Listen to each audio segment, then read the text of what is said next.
Hello everyone, welcome to my YouTube channel ख्वाबों के पंख। आज इस वीडियो में हम आपको कार्तिक मास महात्म्य के अध्याय 8 की कथा सुनाने जा रहे हैं। जिसकी दया से सरस्वती भाव रही उपजाए। कार्तिक महात्म्य का कमल लिखे 8वां अध्याय। नारद जी बोले कि अब मैं कार्तिक व्रत के उद्यान का वर्णन करता हूँ, जो सब पापों का नाश करने वाला है। व्रत का पालन करने वाला मनुष्य कार्तिक शुक्ल चतुर्थी चतुर्दशी को व्रत की पूर्ति और भगवान विष्णु की प्रीति के लिए उद्यापन करे। तुलसी के ऊपर एक सुंदर मंडप बनवाए, उसे केले के खम्भों से संयुक्त करके नाना प्रकार की धातुओं से उसकी विचित्र शोभा बढ़वाए। मंडप के चारों ओर दीपकों की श्रेणी सुंदर ढंग से सजाकर रखे। उस मंडप में सुंदर बंधनवारों से सुशोभित 4 दरवाजे बनवाए और उन्हें फूलों से तथा चावर से सुसज्जित करे। द्वारों पर पृथक पृथक मिट्टी के द्वारपाल बनाकर उनकी पूजा करें। उनके नाम इस प्रकार हैं: जय, विजय, चंड, प्रचंड, नंद, सुनंदन, कुमुद और कुमुदाक्ष। उन्हें चारों दरवाजों पर 2-2 के क्रम से स्थापित कर भक्ति पूर्वक पूजन करें। तुलसी की जड़ के समीप 4 रंगों से सुशोभित सर्वत्रो भद्र मंडल बनवाए और उसके ऊपर पूर्ण पत्र तथा पंचरत्न से उपयुक्त कलश की स्थापना करे। कलश के ऊपर शंख, चक्र, गदाधारी भगवान विष्णु का पूजन करे। भक्ति पूर्वक उस तिथि में उपवास करे तथा रात्रि में गीत, वाद्य, कीर्तन आदि मंगलमय आयोजनों के साथ जागरण करे। जो भगवान विष्णु के लिए जागरण करते समय भक्ति पूर्वक भगवत संबंधी पदों का गान करते हैं, वे सैकड़ों जन्मों की पाप राशि से मुक्त हो जाते हैं। जो मनुष्य भगवान के निमित्त जागरण करके रात्रि भर भगवान का कीर्तन करते हैं, उनको असंख्य गोदान का फल मिलता है।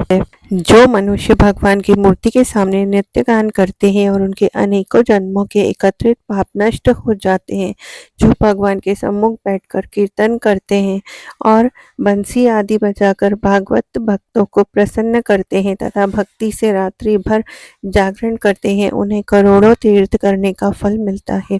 उसके बाद पूर्णमासी में एक सपत्नी ब्राह्मण को निमंत्रित करें। प्रातः काल स्नान एवं देव पूजन करके वेदी पर अग्नि की स्थापना करे और भगवान की प्रीति के लिए तिल और खीर की आहुति दे। होम की शेष विधि पूरी करके भक्ति पूर्वक ब्राह्मणों का पूजन करें और उन्हें यथाशक्ति दक्षिणा दे। फिर उनसे इस प्रकार क्षमा प्रार्थना करें: आप सब लोगों की अनुकंपा से मुझ पर भगवान सदैव प्रसन्न रहे। इस व्रत को करने से मेरे 7 जन्मों के किए हुए पाप नष्ट हो जाएं और मेरी संतान चिरंजीवी हो।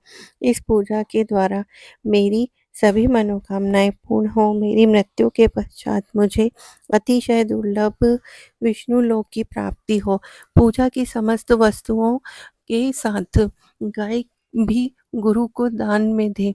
उसके पश्चात घर वालों और मित्रों के साथ स्वयं भोजन करे। भगवान द्वादशी तिथि को शयन से उठे, त्रयोदशी की देवताओं से मिले और चतुर्दशी को सबने उनका दर्शन एवं पूजन किया, इसलिए उस तिथि में भगवान की पूजा करनी चाहिए। गुरु की आज्ञा से भगवान विष्णु की सुवर्णमयी प्रतिमा का पूजन करें। इस पूर्णिमा को पुष्कर तीर्थ की यात्रा श्रेष्ठ मानी जाती है। कार्तिक माह में इस विधि का पालन करना चाहिए।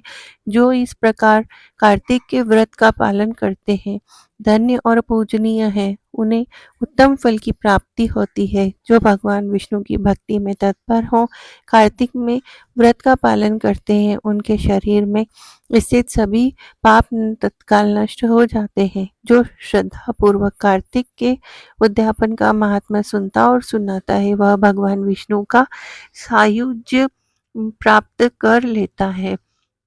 यदि आपको भी यह अध्याय अच्छा लगा हो तो इसे ज़्यादा से ज़्यादा शेयर कीजिए। चैनल को सब्सक्राइब कर लीजिए, बेल आइकन को प्रेस कर लीजिए ताकि आने वाले वीडियोस का नोटिफिकेशन आपको मिलता रहे और हम आपके लिए ऐसे ही अगले अध्याय लेकर आते रहें। धन्यवाद।